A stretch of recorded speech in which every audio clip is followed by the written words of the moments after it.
Monsieur Ted Roger de la compagnie Roger Communications, située sur la rue Bloor à Toronto, Ontario, Canada. La population de Terrebonne vous demande de retirer les antennes cachées du clocher de Terrebonne. Ces antennes constituent une menace à la santé des 1500 résidents dans un rayon de 300 mètres du clocher et surtout des 3600 élèves qui fréquentent les écoles environnantes.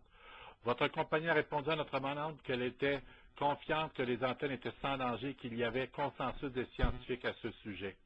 Vous mentez, M. Roger.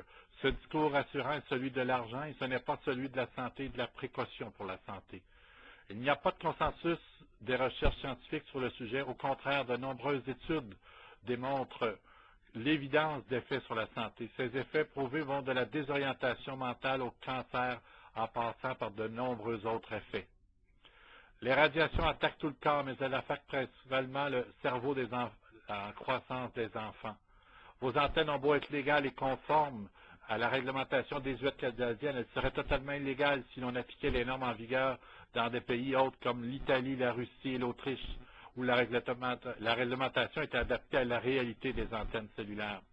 Devant l'ignorance des effets à long terme, nous demandons d'appliquer le principe de précaution suivant. Aucune antenne ne doit être située à moins de 300 mètres des écoles. Ce principe de précaution est appliqué dans plusieurs grandes villes et dans des pays en Europe. Plusieurs antennes ont été déplacées en vertu de ce principe, dont environ 1500 seulement dans le pays de Taïwan. Nous vous demandons d'appliquer ce principe à Terrebonne, où l'on retrouve 4 écoles et une garderie. L'école publique la plus près du clocher est le Centre L'Avenir, qui regroupe 450 élèves en situation de raccrochage. La deuxième école publique est l'école primaire Saint-Louis. Elle regroupe 780 élèves. La troisième école publique est l'école secondaire Léopold-Gravel. Elle groupe à elle seule 900 élèves également. Les autres écoles, on retrouve le collège privé Saint-Sacrement avec 1400 élèves. Et finalement, la garderie Les Bourgeons-Soleil regroupe 80 enfants et elle est située tout juste à l'arrière de l'église. Enverriez-vous vos enfants dans ces écoles, M. Roger, de Bloor Street, Toronto, Ontario? Sûrement que non, vous appliqueriez le principe de précaution pour vos petits-enfants et souhaiteriez qu'il n'y ait pas de source de radiation dans leur classe ni dans leur cours de récréation. Bien sûr, il ne s'agit là que d'écoles publiques. Vous avez les moyens d'offrir à vos enfants l'encadrement des écoles privées. Que pensez-vous alors des milliers de parents qui ont les moyens financiers au-dessus de la moyenne et qui envoient leur enfant dans le collège privé Saint-Sacrement, dont les fenêtres de leur classe sont parfois à moins de 80 mètres des antennes du clocher? Monsieur Roger de Bloor Street, Ontario, enverriez-vous vos petits-enfants à ce collège privé?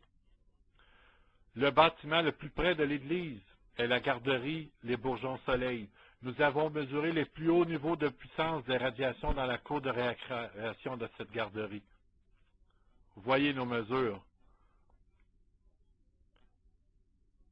Nous avons réellement peur pour ces enfants qui fréquentent cette institution.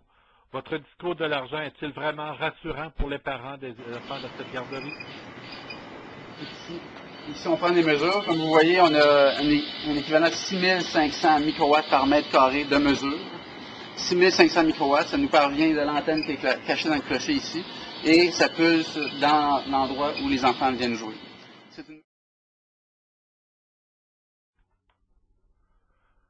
Les responsables de la paroisse de Terrebonne ont signé un contrat de 20 ans avec Roger. Avec ce contrat, vous avez pris possession d'un clocher et offert une compensation financière significative aux responsables de l'Église de Terrebonne.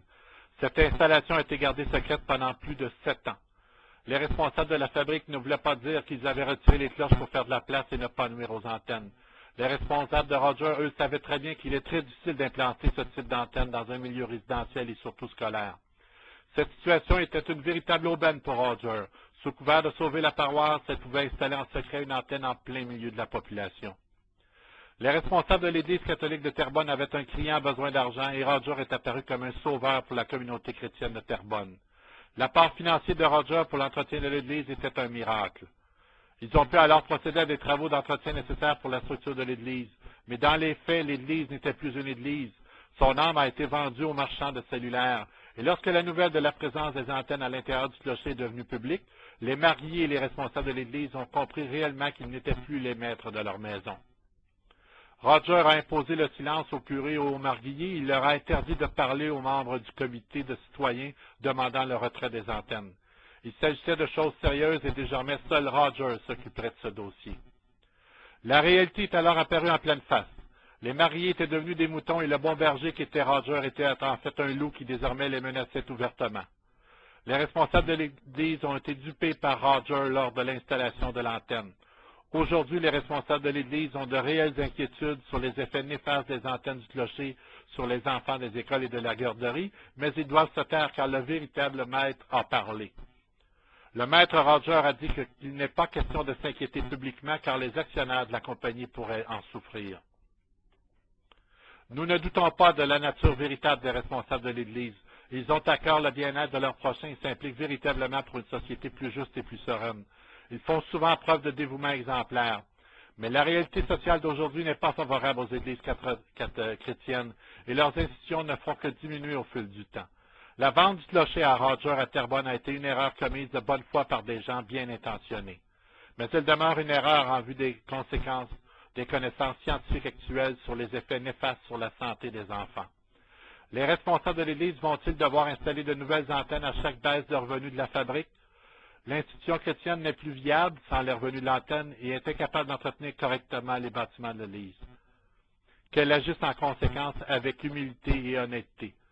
Soumettre des enfants à des radiations ne peut être une solution.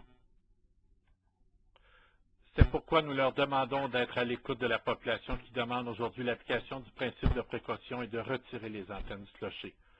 La population s'exprime aujourd'hui en signant une pétition et en participant bientôt à une grande messe pour la fin des radiations qui aura lieu le dimanche 26 septembre à 9 h.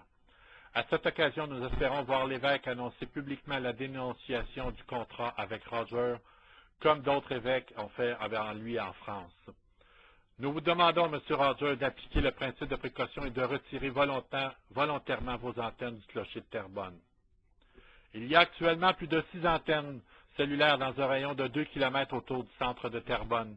Nous savons que certaines d'entre elles vous appartiennent et qu'il vous est possible, en vertu du règlement fédéral adopté le 1er janvier 2008, de partager les sites des autres antennes avec d'autres compagnies. Si vous ne retirez pas vos antennes, si la population se sent encore trahie par les responsables et les élus qui répètent le discours d'argent, baissent la tête et encaissent les chèques, la population n'aura d'autre choix que de prier très fort dans l'Église jusqu'à ce qu'un autre miracle s'accomplisse. Un miracle qui, cette fois, sera à la faveur de la santé des enfants et de la population de Terrebonne. Cessez de prier pour nous, M. Roger. Nous allons désormais le faire pour nous-mêmes. Mais ce qui nous fait encore plus peur, c'est la présence de radiation qui nous bombarde depuis 7 ans, 7 jours sur 7, 24 heures sur 24. C'est aussi le silence et la complicité des responsables et des élus pour nous maintenir dans l'ignorance. Nous vivons dans la peur des antennes et des responsables qui répètent le discours de l'argent, baissent la tête et encaissent les chèques. La population est en colère, M. Roger, de la rue Bloor à Toronto, Ontario, Canada.